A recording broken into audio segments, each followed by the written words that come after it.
देशमा रामराज्य स्थापना गर्नुपर्छ, त्यो रामराज्यभित्र बस्ने सम्पूर्ण जनता प्रति समान न्याय हुनुपर्छ भन्ने उद्देश्यका साथ स्थापना भएको यो विद्यालयले मनाउँदै गरेको हीरक जयन्ती कार्यक्रमका अध्यक्षज्यू, कार्यक्रमलाई आतिथ्यता प्रदान गर्नुहुने यस इस्मा गाउँपालिकाका अभिभावक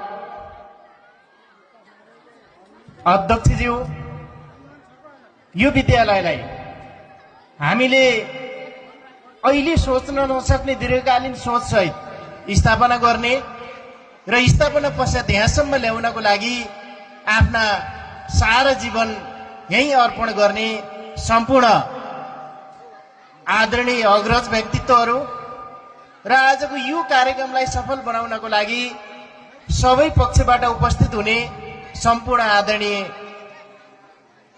व्यक्तित्व लगायत यो विद्यालयबाट हामी मात्रै होइन, हाम्रो छोराछोरीको भविष्य पनि उज्जवल हुन्छ भन्ने विश्वासका साथ यो विद्यालयमा आफ्ना बाबु नानीहरूलाई भर्ना गराई विद्यालयलाई विश्वास गर्ने र अगाडि बढाउने सम्पूर्ण अभिभावक र आफ्नो शैक्षिक भविष्य यही ठाउँबाट सुरु गर्ने र आफ्नो उज्जवल भविष्यको सपना देख्ने सम्पूर्ण विद्यार्थी भाइ बहिनीहरूलाई मेरो व्यक्तिगत तर्फदेखि स्वीकार्नुहोस्। नमस्कार। म आफूलाई तपाईहरुको बीचमा भाग्यमानी भएको महसुस गरिरहेको कुरा जानकारी गराउन चाहन्छु। म 2048 सालमा पुष महिनामा हो, म बोलिरहेको पछाडिपट्टि पुरानो भवनको एउटा कोठा थियो, त्यहाँ कक्षा 1 मा भर्खरै मैले जसलाई दोसल्ला उडाउने सौभाग्य पाए, नरेन्द्र रिजाल सरले कक्षा 1 मा रोल नम्बर 9 हुने गरी मेरो भर्ना गर्नु भएको थियो र त्यसको केही समय पछाडि भनेको 10 वर्ष पछाडि मैले यहाँबाट स्कुल लिभिङ सर्टिफिकेट लिए, जसमा मिनबहादुर सरले साइन गर्नु भएको थियो। यो संयोग हो, म दुईजनै मेरा आदरणीय गुरुहरूसँग साक्षात्कार हुने यो विशेष अवसर र आजको यो कार्यक्रममा मलाई आमन्त्रण गर्ने सम्पूर्ण विद्यालय परिवार र यहाँको समुदायलाई हार्दिक आभार व्यक्त गर्न चाहन्छु। सँगसँगै यो कार्यक्रमको सफलताको शुभकामना पनि व्यक्त गर्न चाहन्छु र यो कार्यक्रम मात्रै होइन, यो विद्यालय अझै सफल हुँदै शैक्षिक क्षेत्रमा यसले कोशी ढुङ्गाको रूपमा काम गरोस् भन्ने शुभकामना व्यक्त गर्न चाहन्छु। मैले आज यहाँ दिनभरि बसेर हेरिरहँदा अघि उद्घोषक गुरुले साह्रै कार्यव्यस्तता भन्नुभयो, त्यस्तो केही पनि होइन। म हिजो बेलुका यही कार्यक्रमको लागि आएको थिएँ र आज फेरि म मेरो कार्यक्षेत्रमा पुग्नु पर्ने भएकोले अलि चाँडै सहज तरिकाले जानको लागि मैले उहाँहरूलाई हत्ताएको, त्योभन्दा अरू कार्यव्यवस्था केही छैन। तपाईहरुको अगाडि झुट बोल्दैन र यो महत्त्वपूर्ण समयमा मलाई जसरी तपाईहरुले आमन्त्रण गर्नुभयो, समय दिनुभयो, तपाईहरुको महत्त्वपूर्ण समय मेरो लागि खर्चिनुभयो, यो मेरो लागि सम्पत्तिको रूपमा मैले लिने गरेको छु र यो मेरो लागि सबैभन्दा ठूलो उपलब्धि हो भन्ने कुरा पनि मैले महसुस गरेको छु। फेरि अर्को कुरा, मैले यहाँबाट गइसकेपछि म नवलपरासीको सुनवल भन्ने ठाउँमा बस्ने गर्छु। त्यहाँ मैले गइसकेपछि आफ्नो अध्ययन पश्चात करिब 7 वर्ष यस्तै विद्यालयमा पढाएँ। त्यहाँ पढाउँदा मैले यहाँ मलाई गुरुहरूले भनेका कुराहरू त्यही विद्यार्थीलाई सुनाइदिए, बुझ्ने गरी पढाउने शिक्षकको रूपमा अगाडि बढेछु। अनि केही समय सामाजिक काममा लागे, त्यहाँ पनि ठिकै उपलब्धि हासिल भयो र केही समय मैले विद्यालय व्यवस्थापन समितिको रूपमा जहाँ पढाएँ त्यही ठाउँमा काम गरेँ र त्यो विद्यालयलाई करिब त्यो जिल्लामा र अन्य जिल्लाहरूबाट घुम्न जाँदा हेर्न पर्ने विद्यालयको रूपमा विकास गर्ने गरी त्यहाँको टिमलाई परिचालन गरेँ। यो पनि तपाईहरुले दिएको ज्ञान, संस्कार र मलाई सिकाएका कुराहरूको उपलब्धि हो भन्ने कुरा मैले बुझेको छु। र मैले के बुझ्छु भने हामी मान्छेहरू, व्यक्तिहरू हामी कतिको चरित्रवान छौं, कतिको अनुशासित छौं भन्ने कुरा घरभित्र पस्ने बेलामा खोलेका जुत्ता वा चप्पल कसरी राख्छ त्यो व्यक्तिले भनेर हेर्यौं भने चित्रण गर्न सक्छौं। भने यो समाज कस्तो छ भनेर हेर्नको लागि वा घर कस्तो छ भनेर हेर्नको लागि त्यसको शौचालय र किचन हेर्यो भने, भान्सा कोठा हेर्यो भने, घरको विषयमा जान्न सकिन्छ भने समाज कस्तो छ भनेर हेर्नको लागि त्यहाँको विद्यालय कस्तो छ भनेर विद्यालयमा पस्यो भने त्यहाँका सामाजिक नेतृत्व गर्ने मान्छे, त्यहाँको सामाजिक काम गर्ने मान्छे, राजनीतिक नेतृत्व गर्ने मान्छेको चेत कहाँ छ र कस्तो किसिमले समाजलाई अगाडि बढाउन खोजेको छ भन्ने कुरा चित्रण गर्ने भएकोले यो विद्यालय इस्पात क्षेत्रको चित्रण गर्ने चित्र हो वा यो विद्यालय हाम्रो समाजको प्रतिबिम्ब हो भन्ने कुरा मलाई विश्वास लाग्छ। त्यसैले यो विद्यालयलाई आफ्नो प्रतिबिम्ब स्थापित गर्नको लागि वा प्रतिबिम्बको रूपमा देखाउनको लागि हामी अहोरात्र खटेका छौं भन्ने कुरा मैले विश्वास लिएको छु।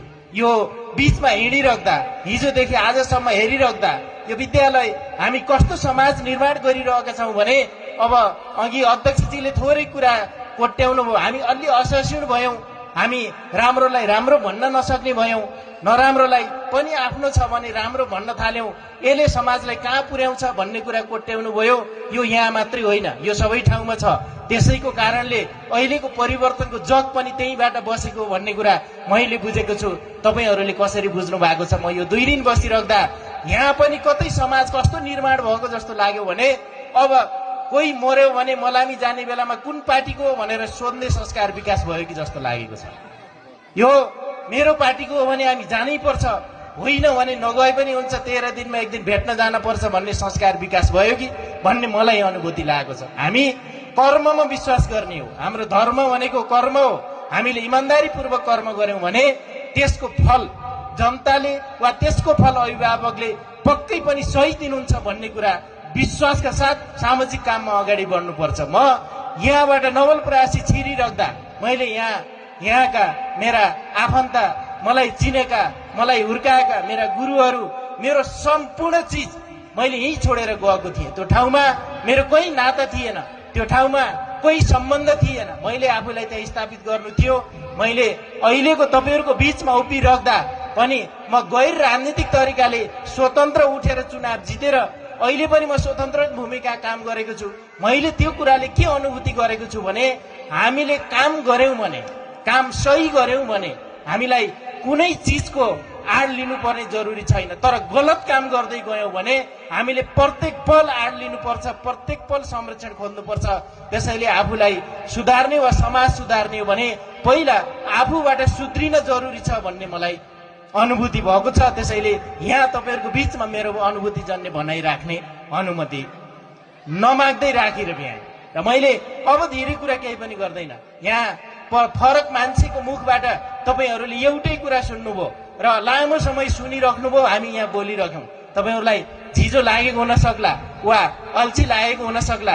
यो त कालान्तरदेखि चल्दै आएको, नेताहरू आउने, भाषण गर्ने, हामीलाई सुनाउने, कान पकाइदिने, काम केही पनि नगर्ने, यही प्रक्रियाले हामी वाक्क भएको छौं भन्ने कोही कतै मनमा लागेको छ भने हामी त्यो कुरामा सच्याउनको लागि तयार हुन अब चाहिँ हुनुपर्छ भन्ने मैले आग्रह गर्न चाहन्छु। के बोल्ने, कति बोल्ने, हामीलाई प्रकृतिले दुईटा कान र एउटा मुख दिएको छ।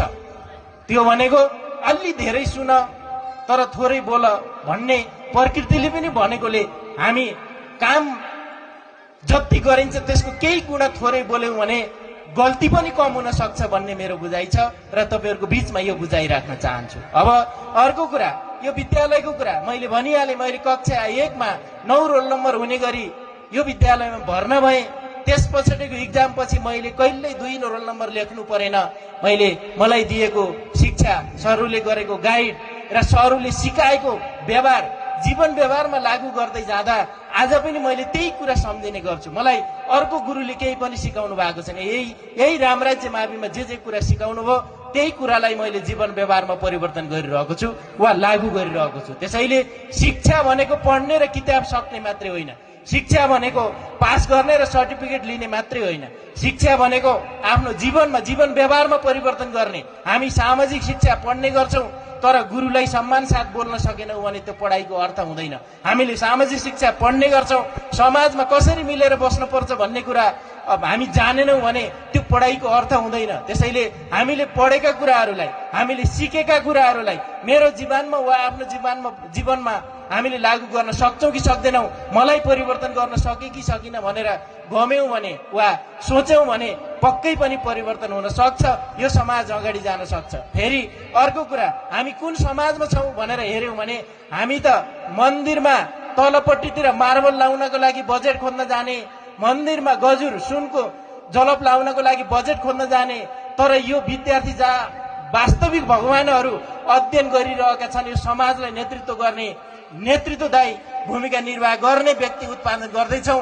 त्यो ठाउँको शौचालय फोहोर छ बनाउनको लागि बजेट माग्न जाँदैनौँ, त्यो ठाउँको चमेनागिरिया गलत छ फोहोर छ हामी त्यो बनाउनको लागि बजेट माग्न जाँदैनौँ, विद्यालयका छाना चुहिएर विद्यार्थीहरू पानी पर्दाखेरि कहाँ जाने भन्ने अवस्था सिर्जना भएको छ, हामी बजेट माग्न जाँदैनौँ। भनेको हामीले जहाँ जे चिज महत्त्वपूर्ण छ त्यो चिजमा महत्त्व दिनको साटो अर्को ठाउँमा महत्त्व दिइरहेका छौँ, त्यसैले हामी पछाडि परेका छौँ भन्ने कुरा बुझ्न जरुरी छ। हामी भगवानलाई मन्दिरमा पूजा गर्न जान्छौँ, तर आफ्नै घरमा भएका हाम्रो भविष्यसँग, यो देशको भविष्यसँग जोडिएका असली भगवान हाम्रा बच्चा बच्चीहरूलाई राम्रो वातावरण राम्रो शिक्षा दियौँ भने यो समाजको परिवर्तन हुन्छ र समाज अग्रगामी दिशामा अगाडि बढ्छ भन्ने कुरा चेत गर्दैनौँ। फेरि हामी अभिभावकहरू, हामी शिक्षकलाई दोष दिन सक्छौँ, विद्यालय व्यवस्थापनलाई दोष दिन सकौँला, यहाँको समुदायलाई दोष दिन सकौँला, तर अभिभावकले पनि हामीले बच्चा बच्चीहरू हाम्रो जीवन कुर्कुचा फुट्ने गरी काम गर्ने,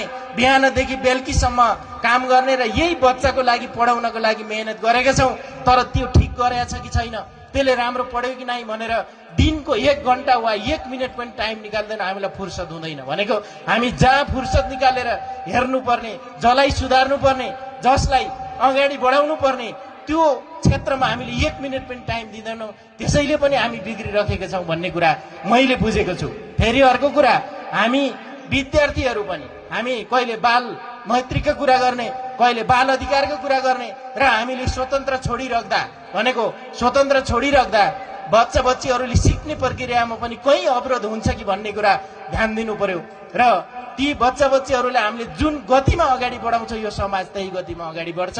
मैले यहाँबाट आग्रह गर्न चाहेको कुरा के मात्रै भने विद्यालय राजनीति गर्ने ठाउँ होइन, विद्यालय राजनीतिक आधारमा पक्ष पोषण गर्ने ठाउँ होइन, विद्यालय राजनीतिक आधारमा कसलाई अध्यक्ष बनाउने, कसलाई सदस्य बनाउने र के गर्ने भन्ने कुरा गर्ने ठाउँ होइन। हामीले त्यही गरिरहेकोले अहिलेको परिवर्तन हामीले देखेका छौँ। अहिले सबै राजनीतिक दलका प्रतिनिधिहरू यहीँ हुनुहुन्छ, नरेन्द्र सर जानुभयो, रासोपाको अध्यक्ष हुनुहुँदो रहेछ। फेरि हामी राजनीति गर्ने मान्छे सचिएर अब राजनीतिक आधारमा पक्ष पोषण गर्ने र बोकेर हिँड्ने होइन, कामको आधारमा पक्ष पोषण गर्ने र त्यसलाई संरक्षण गर्ने र बोक्ने, राम्रो कामलाई राम्रो भन्ने, नराम्रोलाई नराम्रो भन्ने संस्कारको विकास गरेनौँ भने हामी कहीँ पनि पुग्नेवाला छैनौँ। यस्तै विभाजित हुने, यस्तै मर्दा कुन पार्टीको मर्यो भन्ने, झगडा हुँदा कुन पार्टीका झगडा गरे भन्ने हुन सक्छ। त्यसैले मैले विनम्रतापूर्वक के आग्रह गर्न चाहन्छु भने यो परिवर्तित समयमा हामी पनि परिवर्तन हुन जरुरी छ।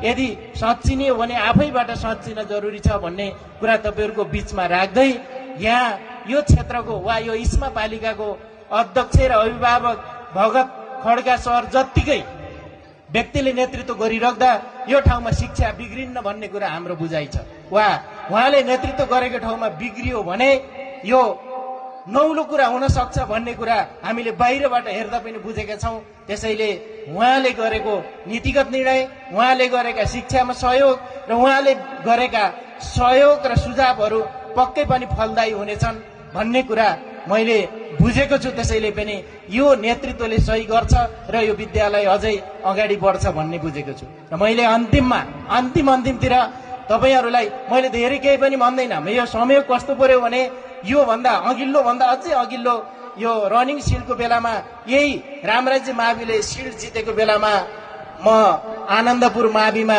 लालबहादुर सरलाई भेट्न गएको थिएँ। अध्यक्ष र उपाध्यक्षले हाम्रो मान्ने आउनु भएको रहेछ, तपाईँ त कार्यक्रममा बस्दिन पर्यो भन्नुभयो। म फेरि यो बाहुना आएको बेलामा सराते गर्ने भन्छ नि, जता भए पनि सहज तरिकाले उपस्थित हुने मेरो एउटै मान्यता छ। मेरो कारणले कसैले दुःख नपाओस् र मेरो व्यवहारले कसैको मन नदुखोस्। मैले गर्दा कसैलाई सहज हुन्छ वा त्यो वातावरण बन्छ भने म सबै ठाउँमा तयार रहने भएकोले स्वीकारेँ। त्यो कार्यक्रममा बसेँ। घर पुग्दा यहाँको प्रतिष्ठित एकजना अभिभावक, मैले पनि अभिभावक भन्ने एकजना दाइले मान्यता इम्पोर्ट गरेर ल्याएछन् भनेर कमेन्ट गर्नुभएछ। मैले स्क्रिनसट गरेर राखेको थिएँ। म यो क्षेत्रमा यहाँ अहिले पनि कर तिर्छु, यही क्षेत्रको व्यक्ति हो र म इम्पोर्ट गरेर यहाँ आउने र राजनीति गर्न पर्ने मलाई केही पनि छैन। आजको कार्यक्रममा पनि मान्य सामाजिक विकास मन्त्री प्रमुख अतिथिको रूपमा फाइनल हुनुहुन्थ्यो। यो अहिलेको परिस्थिति, सरकार अदल बदलको कुरा र आज नीति तथा कार्यक्रम सदनमा प्रस्तुत हुने यो व्यस्त कार्यक्रम सेड्युलले गर्दा उहाँ आउन सक्नु भएन। म मार्फत शुभकामना पनि पठाउनु भएको छ र पालिका अध्यक्षलाई पनि भनिदिनु तपाईहरूसँग जोडिएर काम गर्छु भनेर पनि खबर गर्नु भएको छ।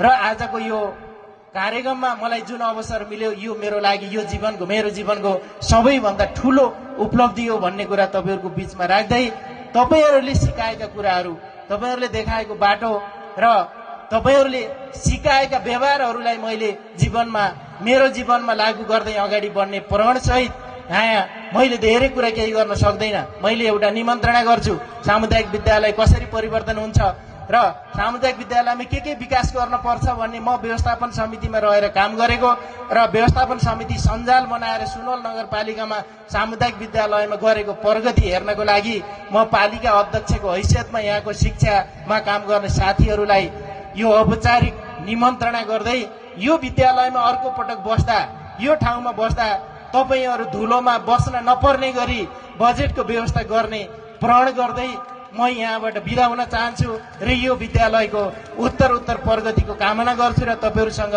बिदा हुन पनि चाहन्छु। हस्त, धन्यवाद, नमस्कार।